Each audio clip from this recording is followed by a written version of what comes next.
And welcome to a brand new week of Capital Talk, a program we hope will have an impact on the future of Kenya. Now more than ever, I'm Jeff Kananga. Now, a brand new week means a brand new theme. And this week we have picked a really good theme which you're going to enjoy. We're calling it CEOs. What makes them tick? And kicking it off is a man, I tell you, what a story. He wants to be the next CEO of the great county of Nairobi. But what a past he's had. He's a pharmacist by profession. Believe me, when he calls himself doctor, it's for a real cause. Started off in a van, folks, as a salesman. Worked all his way. GSK, he's worked for them, GlaxoSmithKline, Nairobi, Lagos. I remember him back in Nigeria. Came back, worked for Nation newspapers, and then was CEO of Mumias Sugar for a while. Took that company straight through the roof. Now he wants to be governor of Nairobi. Does he have what it takes? Why would someone in corporate field want to get his hands down and dirty in politics? Let's ask the man himself. Sit back, Dr. Evans Kidero. Hi, Jeff. It's not just a title, right? It's not just a title, it's and. Okay. Pharmacy. Why did you study pharmacy? I mean, what was that about? Actually, my studying pharmacy was a bit of an accident because initially I thought I would be an engineer, but I happened to have done better in biology than in maths in my A levels in Mangu High School. Yeah.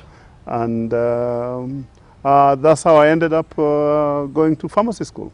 And then GSK, you said you started as a salesman working out of a van. No, actually, I mean, after graduating from the university back in 1983, I did my internship in Nakuru and in Nairobi.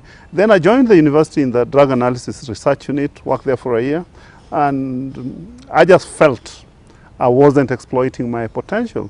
So I resigned and joined a company called Warner Lambert, the makers of, Benylin, Yes, cough medicine, yes. Ponston, as a sales rep, which was a bit strange because graduates then were never salesmen. I mean, we were spoiled for choices, for jobs. But I thought that's what I could do best. And really the rest is history. As they say, yeah. I rose to become sales manager, then marketing manager. Then I joined I joined Glaxo as a sales and marketing director. Then I became general manager of SmithKline Beecham. Then I became regional director and finally managing director after the acquisition of Sterling Winthrop, initially looking after 9 countries in East Africa. Then in 1999, I was made regional director for East and West Africa, looking after 37 countries in Africa. Wow. Yeah. That's when you were based in Lagos. That's when I was based in Lagos. Yes. I used to be 10 days in Lagos, 10 days here.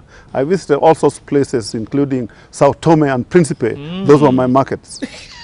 Those tiny little islands. Those tiny little islands yeah. off the coast of West Africa. Wow. Yeah. And then you came back? At the end of about 2000, Glaxo and SmithKline Beecham merged, and I was asked they gave me jobs everywhere, but I wasn't interested. I wanted to come home. And then I took my package and joined Nation as the managing director of the newspapers division.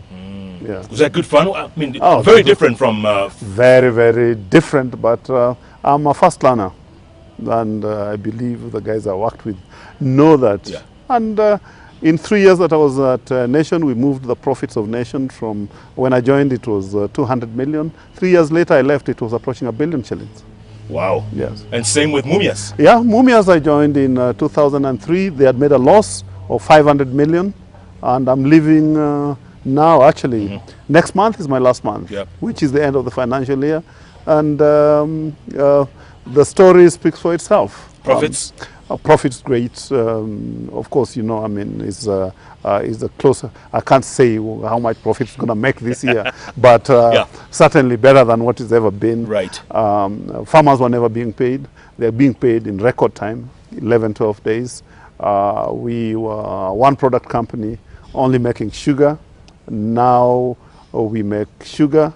We produce electricity from bagasse. Actually, we do make 38 megawatts and put 26 megawatts into the national grid. And the waste product of molasses, 100,000 metric tons. End of this month, we are commissioning the ethanol plant, and we'll be producing anhydrous ethanol for mixing with gasoline in the ratio of 85 to 15. Which begs the question, Evans. I mean, it begs the question. You say, yes, you say you're a fast learner, quick learner, right? But why would you want to leave something that's doing so well? You're at the top of your game. Now you want to come and get down dirty with politics in Nairobi County? I've been in Mumias for the last 9 years, and my term was coming to a natural end at the end of September. I would have continued if I wanted, but when I went to Mumias, I had very, very specific goals. Actually, when I decided to go, people thought I was crazy because, you know, it's a noisy industry, is very politicized. But I thought I wanted to make a difference, which is what has always driven me. And I saw the potential, and we've worked to bring out that potential. So it's getting to a maintenance mode. I'm not very good with maintenance. I'm an innovator. I'm a creator. Is that why you want Nairobi? That's why I want Nairobi, with a new constitution and the counties and resources being put closer to the people. And we would really like, I would like Nairobi to go back to where it was before. From the time we got independence up to the late 70s, Nairobi was running surpluses. Nairobi was fairly well